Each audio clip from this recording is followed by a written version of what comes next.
Good morning. It's really interesting how I was doing some of these in my car, and I do it in my car because it's really easy to do while driving because I'm focusing on something and then I can just talk. But sitting here, just in my backyard, it's Saturday. It's actually a nice, cool day. Thankfully, it's not super hot, which it has been recently. And just getting out here and talking like this is it's way more nerve-wracking for some reason. I don't understand why. It really is. It's just me here today. The wife's gone out for a little bit with the kids. It's just me. But it's very strange talking. I will get used to this, and I want to get used to this because I did the ones in the car as practice, just practice so I can understand the topic that I'm talking about, so that I can just get used to talking. That's what I really need to do here. But yeah, look, I've just come back from a week in Williamtown and Amberley. So Williamtown, I'll start with that. I went up to the SRG Safety Forum. So SRG is a Surveillance and Response Group, headquarters at Williamtown. They held a safety forum. They got all of anyone who has anything to do with safety up there. They got them all together in a room and chatted. They've also got a bunch of people down in Adelaide. Unfortunately, they couldn't travel up due to different things, and so they were in their own room down in Adelaide, just doing their own thing, listening into what we were talking about, interjecting as we go. I tell you what, SRG.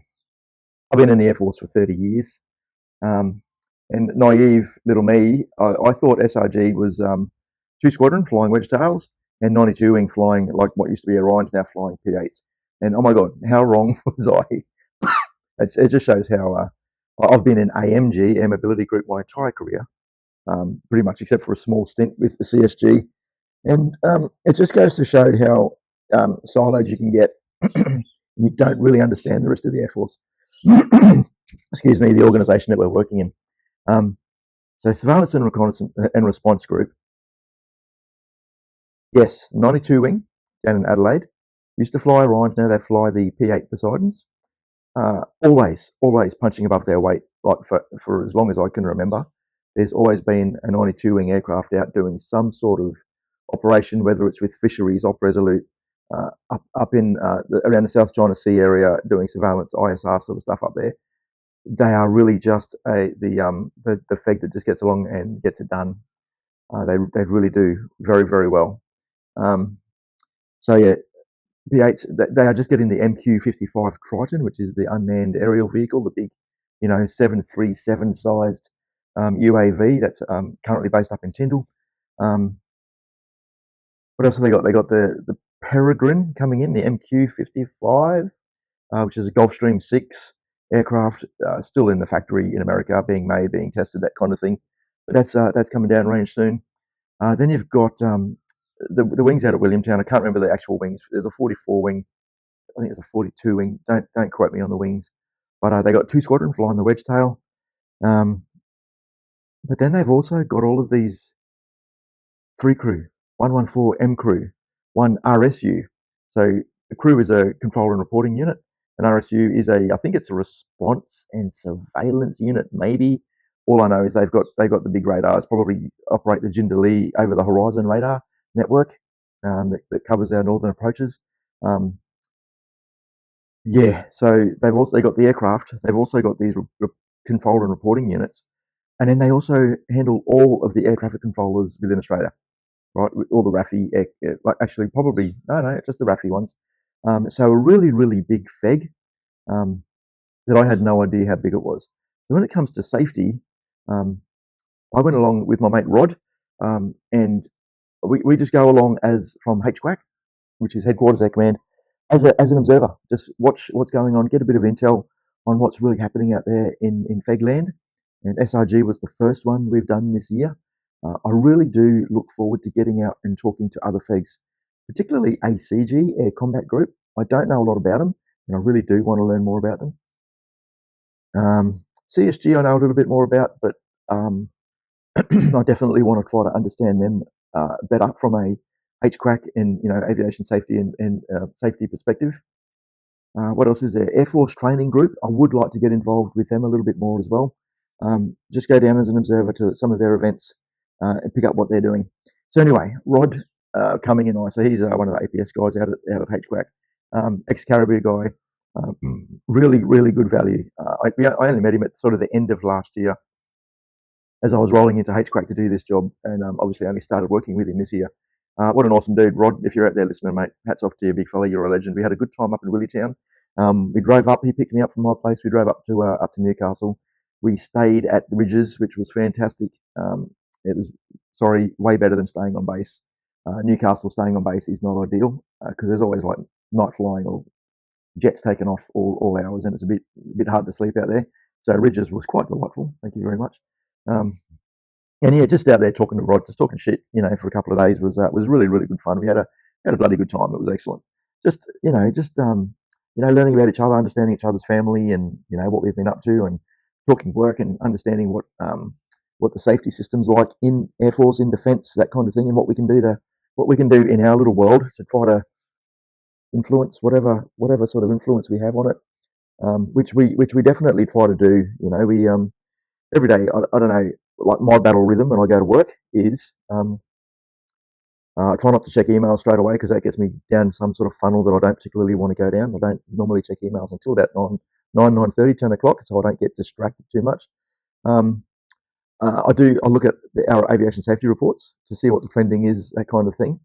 I always do a little bit of research every day. I read either a book or the minutes from an aviation hazard review board, or a wing aviation safety committee meeting, or just something. I will read something out there to get some intel on what's going on out there, and it does really help. Like, trust me, the amount of gouge you get from them is really cool. And then besides, talking with the team, and trying not to talk too much smack, and just talking work stuff, I find is really, really cool, because you get a really good understanding of what is happening in everyone's world, and from maintenance to aviation safety in WHS world, which is pretty cool. Excuse me. So SRG put together this forum, and hats off to them. They're the first FEG that I've seen do it. Like, I know they have their review boards and stuff, but just a few presentations just discussing safety. I thought it was fantastic. It was really cool. They got a really great team. There's probably, in Williamtown, there was probably, the room was full, 40 to 50 people, I'm going to say. Maybe not that many.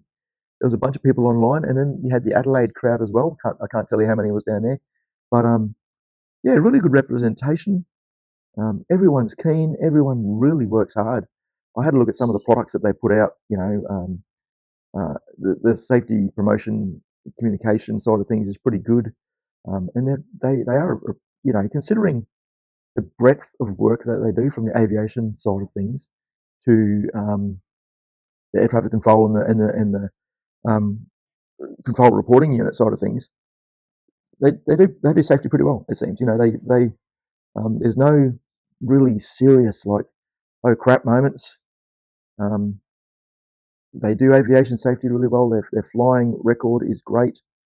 They've got some super professional players on their teams, on their crews as leaders. It's just really cool to see. I really, really liked it. But it seems they've got a really good reporting culture. They've got a really good investigation culture to understand what the outcomes of incidents are, that kind of thing. And as usual, which is pretty common across the military, they just don't have enough. I'm not going to say they don't have enough people. They do. It's just, in the military, I feel it's very, very bureaucratic. There's so much bureaucracy that is required. Actually, I can't even tell you honestly if it's really required. It's just there. It's just what we do. All these requirements from the DASM, the Defence Aviation Safety Manual, all these things, and you just look and say, oh, wow, that is a lot of information. There's a lot going on. I think we probably go, all FEGs are guilty of this, we just probably go too far on that bureaucracy side of things, and we don't just, I think one thing we are lacking in big time is just getting out there face to face with the people. Like, so many people stuck in behind computers doing staff work, writing out things that they just don't get the opportunity to really get face to face. Is that a problem when you've got a FEG that is actually doing really, really well? And it really just comes down to the 1%ers. It's just Um, there's still stuff that happens, but it's really minimal. So when I say that the safety system is pretty good, I mean it. Like they do really really well. So yeah, that was really cool to see. Oh, the wife's home and the baby's home, which is great. Um, I always hate going away. I love going away because you get to go away, catch up with a couple of boys. You might have a couple of beers and a nice steak for dinner, that kind of thing, in a nice location. But I obviously hate leaving home.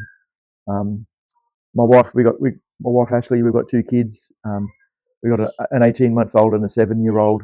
The 7-year-old's great. She's Aubrey. She's brilliant. She's smart. She's chilled. You can probably hear my daughter in the background. She's just rocked up home and she's banging at the door. Daddy, come and get me. Who are you talking to?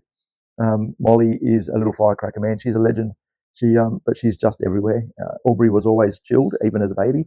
This one is just all over the place, and really keeps my wife really, really busy while I'm away. She's just about to climb out the dog door here, and which is pretty funny. So, hello, Molly. All right, so she's not climbing out the dog door anymore. The wife's got like to put a bit of bluey on for her. So, how good is that? Like Aubrey grew up on the Wiggles, which really, oh man, I got so sick of the Wiggles. But I cannot get sick of Bluey. Bluey is just amazing, an amazing show. And if you haven't watched it, go buy some kids so you can got an excuse to watch Bluey, because it is seriously the best TV ever made, I reckon. Anyways, where was I? So Ash, yeah, going away. It's hard work for Ash because looking after the two kids. She's got her own things going on. Plus, Ashley runs two businesses. She runs Defence Gifts and she runs her own digital marketing business. So she's just absolutely killing it as far as punching above her weight goes. She really does well. She stays busy, and but when I go away, it's just obviously harder because all the stuff I would normally do, she has to do herself, which makes it a bit challenging. And then here I am up in Williamtown, up at Newcastle, sitting by by the foreshore at Honeysuckles, drinking beer with Rod and a couple of other mates I caught up with. Yeah, it's just I'm lucky. Ashley's a hard one doing all the hard work back home as a wife with the kids at home. So but I do appreciate, oh man, I definitely do appreciate the effort that the family puts in back at home while guys like me get to go away all the time and do cool stuff. Caught up with a good guy, Mike Mason. He's a fast jet pilot. Currently working 76 Squadron as one of the flying instructors, as one of the flight instructors. And he got in touch with me a couple of weeks ago, actually. So I put on some LinkedIn posts about how I want to get safety differently and operational learning installed into the Air Force and the wider military as such. And he reached out, got in touch, and said, "Hey, Easty, bloody good idea, mate. Let's work together. Let's anything I can do to help you, I'll help you out." And I think that's fantastic. So I met up with Mike. He's an awesome dude. He's an ex-RAF sort of Harrier, and I think he might have flown Tornadoes or Typhoons, not really sure. But I do remember he said Harrier, which is really cool because they're like my favourite jet in the world. Who exchanged over to the RAAF here in Australia, and then decided to marry a local and keep it permanent, which was good. And excuse me.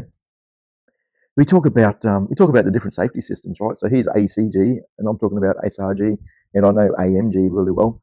They're just so they are different. We run from the same manual, we run from the same procedures, yet we do things very, very differently.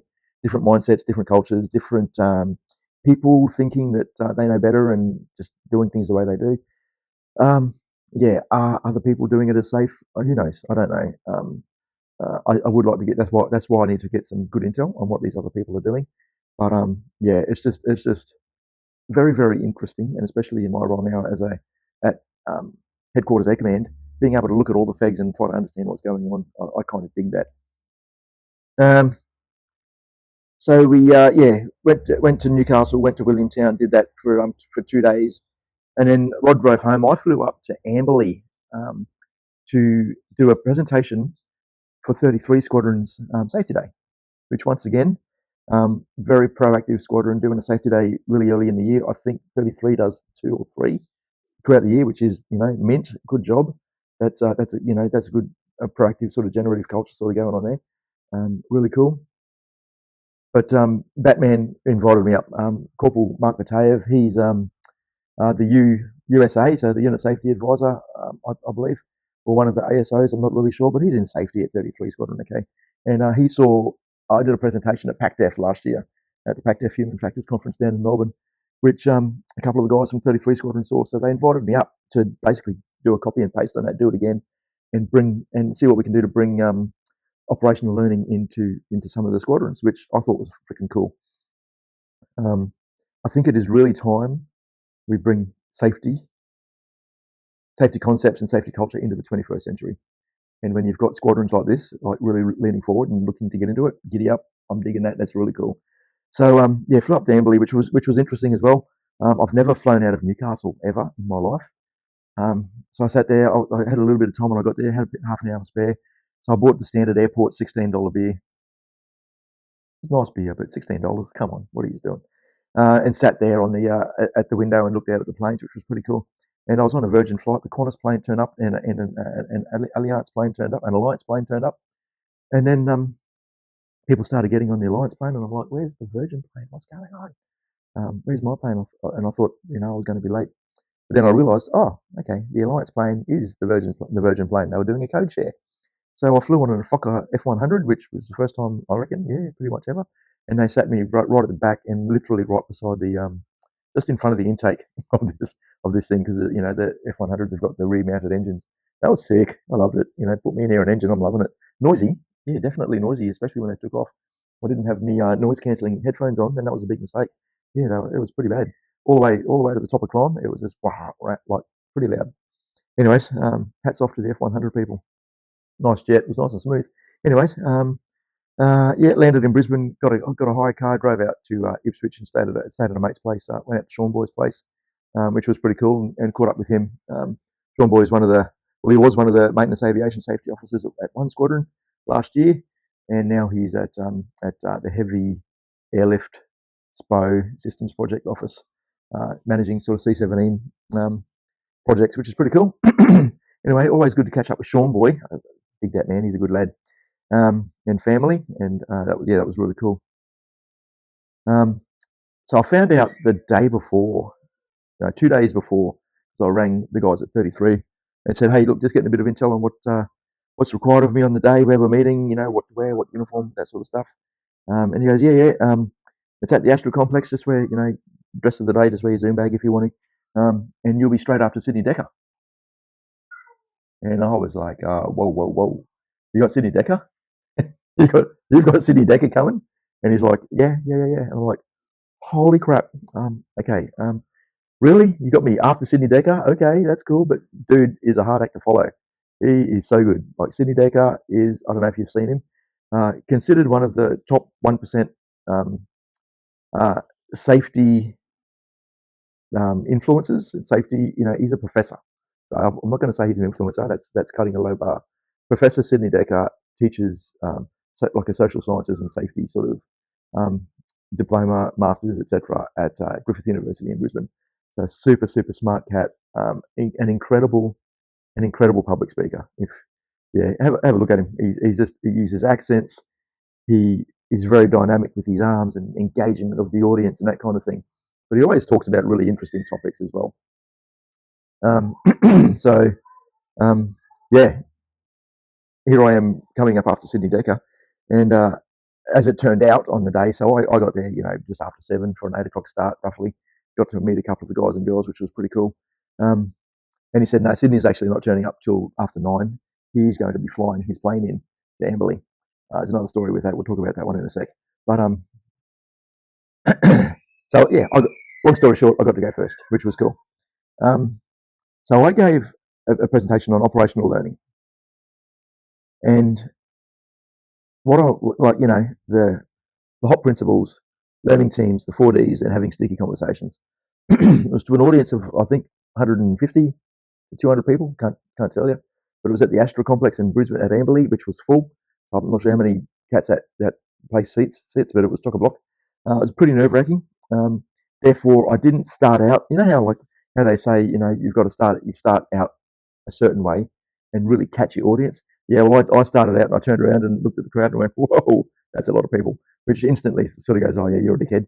But anyway, I hope I somehow caught the audience. eventually. Um, and then Sidney Dekker turned up. You know, he didn't see any of mine, which is fine because he'd seen what I had to talk about down at PACDEF. But he had they gave him a bit of a brief on what I'd spoken about. So he was able, when he spoke, was able to relate to things that I had said. He was able to relate to things that the CEO had said, and a couple of conversations that he'd had with different people in the morning that he got there. And he does that so well. Sidney can tell a story. Actually, he can probably, I'm going to say he can probably tell 3 stories in one presentation that all relate to each other, that all intertwine, that wrap up neatly in a nice little bow at the end of the presentation. And you're like, wow, how did he do that? Normally, I'm a one story guy. I've got one sort of story that I tell, and I sort of try to wrap that up with something at the end to relate it back to the beginning. So they're like, oh, that's what he was talking about. But Sidney does that like 3x, which is pretty sick to watch. He's a super nice guy, and it was a real pleasure to to be able to share the audience, I guess, with him that day. But yeah, my presentation, I like to be able to engage the audience to a point. I'm not doing Q&A sort of stuff, but engage the audience like to tell Techo stories or to tell pilot stories and that kind of thing, and to relate to the literal job that they're doing right now, which is important, especially when it comes to the 4Ds and sticky, because you can, like with sticky, the shit that kills you, you can plug any picture into a sticky conversation and find the stuff that's going to kill you. All right.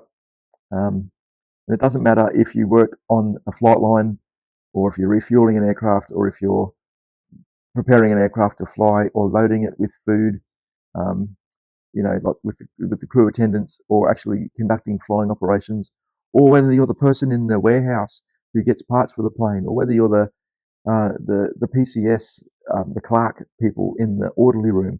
You've all got a part to play, and there's sticky things that can get you at any time.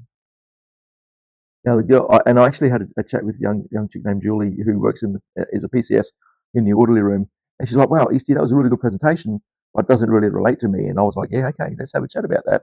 It does relate to you, because some of the decisions that you're making while you're just working in an office, and your biggest threats are probably tripping over a power cord or a paper cut or something like that, or burning yourself with hot coffee. They're your highest hazards. What about the decisions that you're making for the people, for everyone within that squadron? Right? You can make a decision that organisationally could lead them down a path for failure or an accident or something like that. So it is really important. And I think she really liked that. I think she really understood that the big picture part of the job that they play as well is super important as well. Another interesting thing that we talked about was, so I've come in rolling in with this new way to do safety, and a lot of people are like, I don't know, we do safety pretty well already. I already explained that at the beginning of this session, that SRG is doing safety pretty well. AMG is killing it as well. They're doing really well.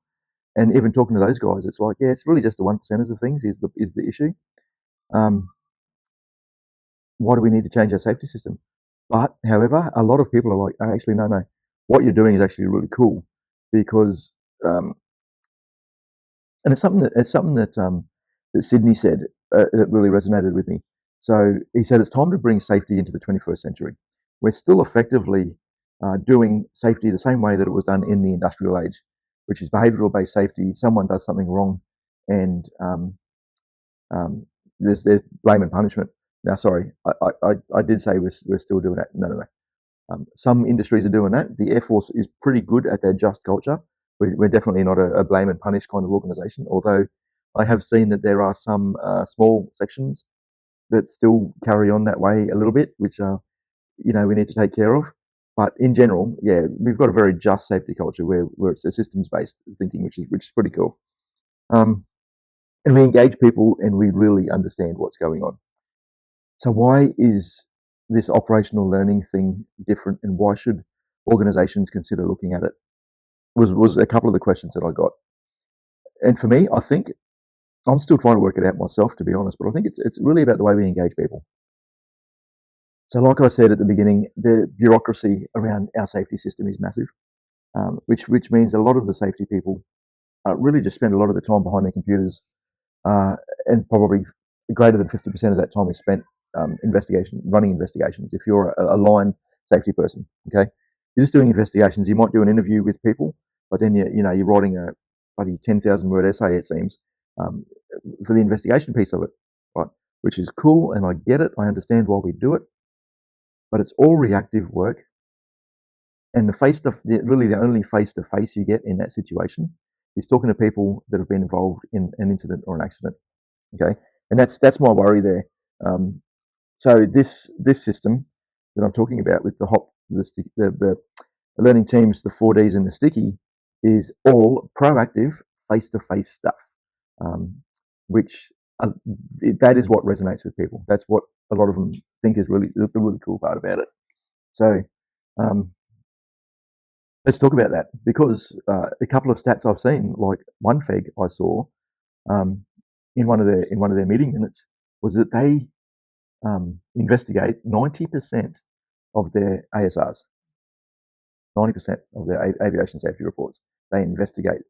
So I can't tell you how many they had. I don't know how many there was, but it would be a pretty significant number, and that's a lot of time spent for a safety team. And there's probably only a couple of aviation safety officers and a couple of maintenance aviation safety officers, MESOs.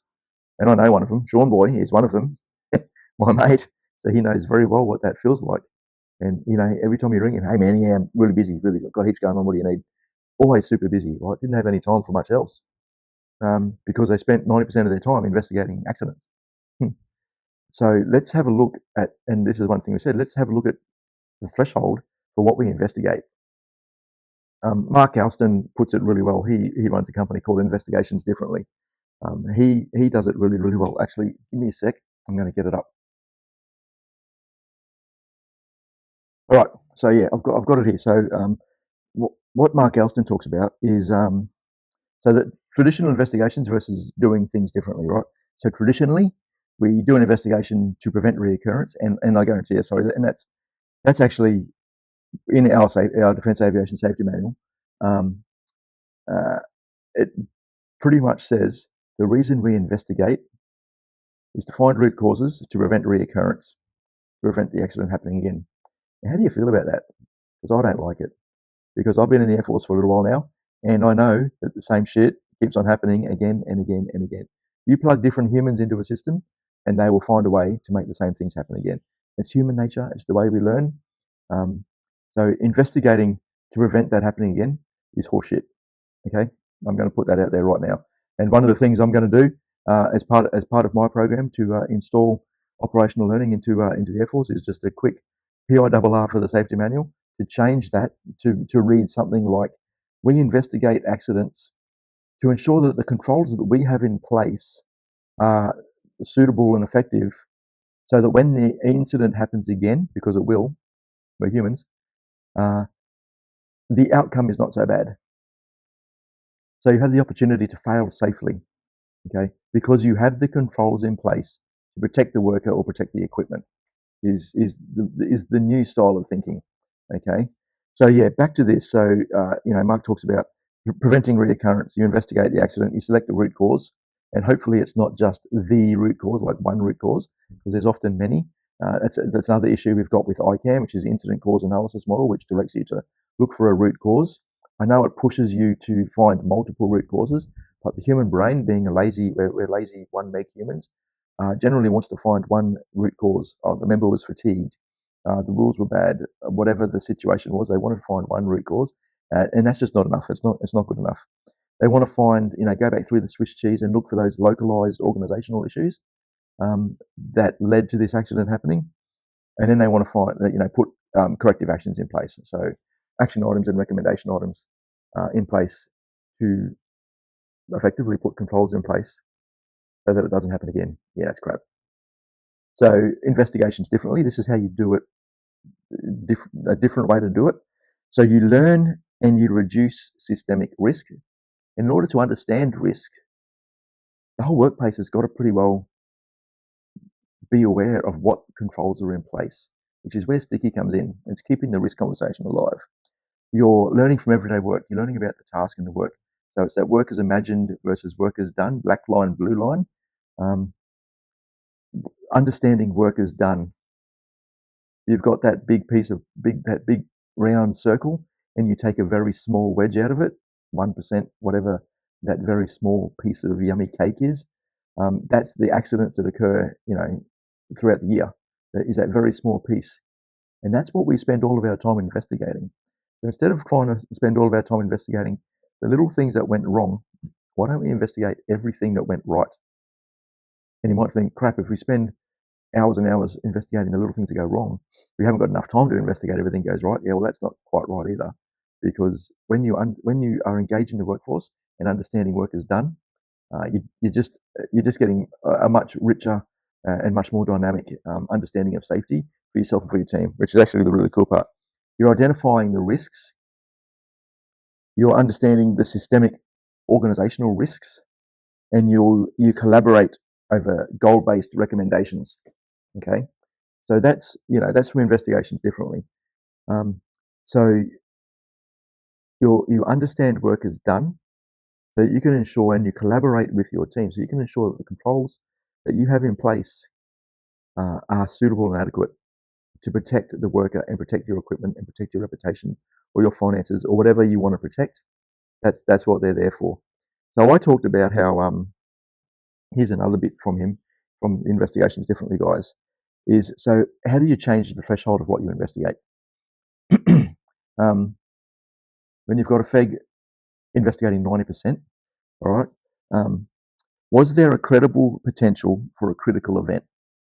If yes, right, then that's a blue line investigation. That is definitely investigate. Okay, if a really bad thing was about to happen and you potentially just got lucky, and that's why it didn't happen. Is this a notifiable event or a dangerous occurrence? Yes. Then you need to notify Comcare or whatever. Then that's definitely something that you may need to investigate. All right. And if there's an opportunity for the organisation to learn from that. So those two, yes, investigate. Did the event involve the failure or absence of a critical control? If yes, so you can either do an investigation or a learning team. Now, a learning team is just getting a bunch of cats together in a room and discussing it, and that's it. And from that learning team, you can still put out action and recommendation items to fix the controls. And you haven't had to wait for an accident to happen to do it. So yeah, go for it. Did the event result in minor, medium harm, and is there an opportunity for organisational learning? If it's only minor or medium harm, yeah, we don't need to investigate. You're just wasting your time, because they're the kind of accidents, going by the bottom of Heinrich's pyramid, they're the kind of accidents that happen all the time. And if you're spending a lot of time investigating them, a lot of that time may be wasted. And the last one, yeah, and if there's no opportunity for organisational learning, bin it. Don't even bother investigating it. And that's the important part about it. My little daughter at the window. So, talking to a group of people at 33 Squadron about having to change, looking at seriously changing the threshold of what you investigate, raised a lot of eyebrows. I was like, yeah, actually, that's actually pretty cool. We want to do that, because then what happens is, instead of spending all of your time investigating, the safety team then is doing proactive measures before the accident occurs on the other side of the timeline, out there engaging with the team, which is fantastic, which is what you want to see. Okay, so they're out there living the HOP values of, error is normal, blame is nothing, blame fixes nothing. Systems drive behaviour, learning and improving is vital, and how a leader's response to failure matters. So you're making sure those values are met within your personnel at the squadron, and that they're living and breathing those values. They're out there doing learning teams, right? So instead of spending time investigating, do a learning team with a bunch of people. Get TECOs together, get some crews together, get some crew acts together, whatever it may be. Do a learning team and talk about work is done. All right.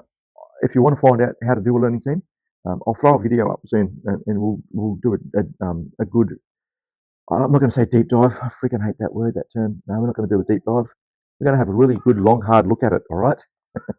So you're doing sticky conversations. So you're keeping the risk conversation alive with your teams, which is super, super cool. The average worker doesn't really have to understand what's in a highly detailed risk management plan or risk decision brief or whatever. Those are done at the executive level or the higher levels, and policy should be written based off those to make sure that if a worker goes out to do a job, if they follow a procedure or policy, then all the protections are in place to protect them. All those controls are within the policy, which is the way it should work. But having a sticky conversation actually allows the workers to really understand what controls are in place. What's the shit that can kill you doing this job right now? Okay, so you're going out to do an engine change. It's like, yep, the crane. You're lifting heavy items, so there's gravity and there's pressure from hydraulic and fuel and oil lines. There's vehicles moving around the place. There's a whole bunch of things that can kill you. All right, what are the controls that are in place to protect you? Oh yeah, for lifting heavy things, we check the crane and you make sure it can lift that weight, and you check the hook, make sure the hook's in servicing date, and you don't put people around it. And you might have to put barriers to prevent people from walking in. Whatever those controls are, having those discussions actually puts, like I said, keeps the risk conversation alive at all levels with your techos, or with in that situation. And you can plug and play a sticky conversation into almost every single job that you do, no matter what trade or where you work. Another thing you can do to be proactive in the workplace is introduce the 4Ds. So what's dumb, different, dangerous, and difficult. Tell us when you see something dumb, different, dangerous, or difficult. It's as simple as that. If a job doesn't make sense to you, it might be dumb. If it's dangerous, and you got to say, like, we're in the military, we do some dangerous things, so we don't want to stop doing them. Like we're flying aircraft at low level, we're doing airdrop, where some of the tasks we do on the ground carry a lot of risk because we're military. That's what we do. But if it's more dangerous than normal, you may have to, like if it's something that's a new hazard comes in, like, oh, that's a 4D, we'll bring that up. Different might be, hey, I've done this job a couple of times, and for some reason this job is different. What is different about it? Like, why are we doing a different procedure? Whatever that difference may be, might be an opportunity to say, hey, we've got a 4D, and let the safety team know, right? And difficult being the last one. This job is more difficult than it should be. Why is it so difficult? Why is this job so hard? There might be a mechanical reason for that, or there might be a people-based reason. But it's a really good opportunity to understand why, understand the work is done, and get your safety team involved so they can do something about it. And that's where this proactive stuff comes in. You've got a 4D, or you might have, I don't know what system you're going to have. You can have a QR code, or you can just have you can just put it on Sentinel, or you can just go tell your boss and say, hey, I've got a 4D, it's done, different, dangerous, or difficult. Cool, I'll call it a safety guy. A safety guy comes down, has a chat about it. So now your safety team is face to face with the workers. They understand the work better. The workers understand the safety system better. We keep the risk conversation alive, and it works really well. That's what I'd like to see safety people doing instead of spending hours of time behind a computer doing investigations. So yeah, learning teams, the 4Ds, and having sticky conversations. Change the threshold of what you investigate within your workplaces, and get your safety team to concentrate on those things. A bit different, isn't it? A lot of people will be like, no, I don't know how to do that, or I don't want to do that, or there's too much bureaucracy, and the DASM tells me that I have to investigate. Yeah, you still do investigations for the big things, but you do not have to investigate everything. Okay, it just doesn't. It just doesn't need to happen. And it's always good working with a squadron at the squadron level, like last week. You always get the 1% come up to you and have a chat afterwards, and either say that was really good or that was really shit. But in this case, I had a few people come up saying, "Hey, yeah, we're going to look at implementing a couple of these things pretty much straight away," which I consider fantastic. The challenge now is to work with those people to help do that. Which it's not a challenge.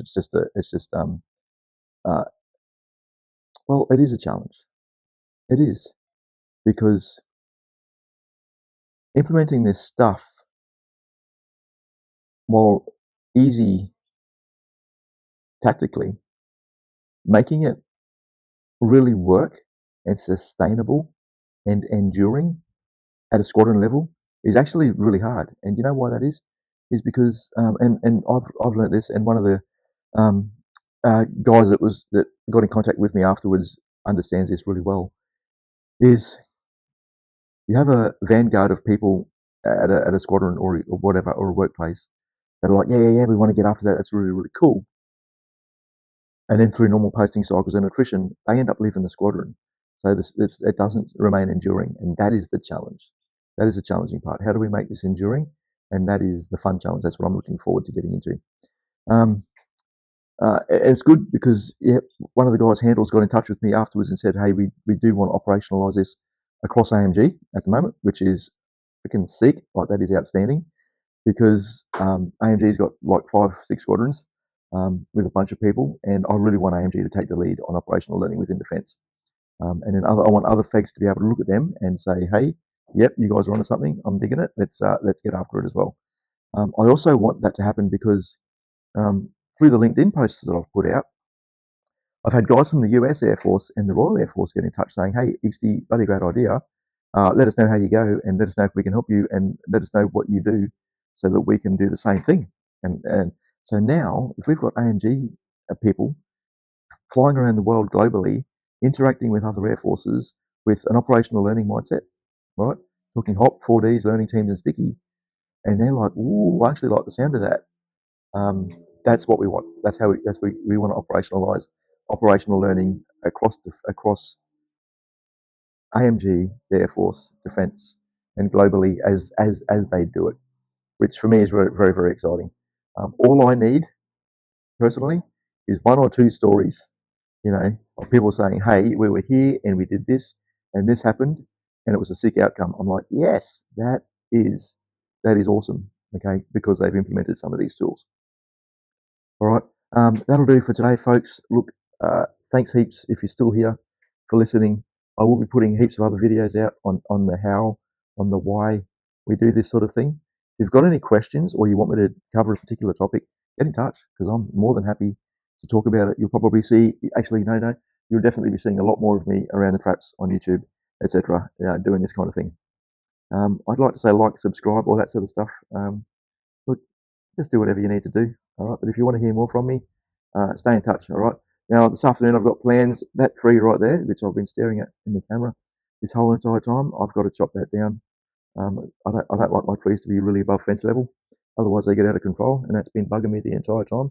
So that's one job I've got on today. It's not super hot, so I'll be getting after that. Other than that, ladies and gentlemen, have a great day.